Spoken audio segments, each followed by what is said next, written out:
Matapos ang World Cycling Championship race ni na Ariana Evangelista at Shane Yao Yao, tumaas ng di naasahan ang ranking ng dalawa pati ang pwesto ng Pilipinas sa UCI Rankings by Nation. Ang report sa malaking achievement na ito para sa Philippine Cycling ihahatid ni Kay Asuncion. Umabot na sa top 2 ang Asian Nation ranking para sa Olympic qualification ng Pilipinas base sa pinakahuling tala na inilabas ng Union Ciclista International Rankings. Matapos ito ng combined effort ni na 2023 Cambodia SEA Games silver at bronze medalist Ariana Evangelista at Shane Yao Yao. Mula sa kanilang karera sa 2023 World Cycling Championships na ginanap sa Scotland hanggang August 13.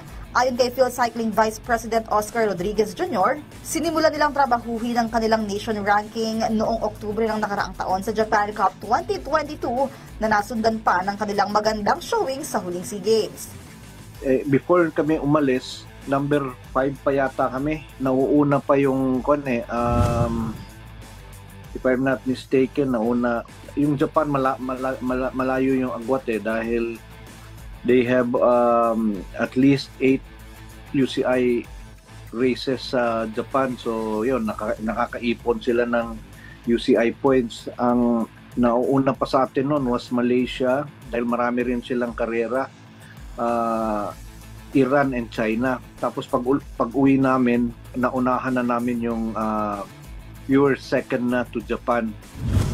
Sa kabila nito, hindi lingid sa kaalaman ni Rodriguez na pwede pang mabago ang National MTB Cross Country Ranking habang papalapit ang Summer Olympics. We still have a long way to go.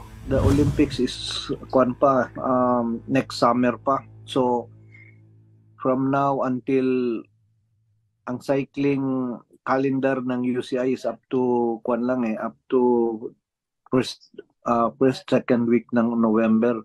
So susulitin na namin. Sunod sa salihan ni na Evangelista at Yao Yao ang Seoul International MTB sa Kuching, Malaysia sa August 25 hanggang 27. Kay Asuncion, PTV Sports.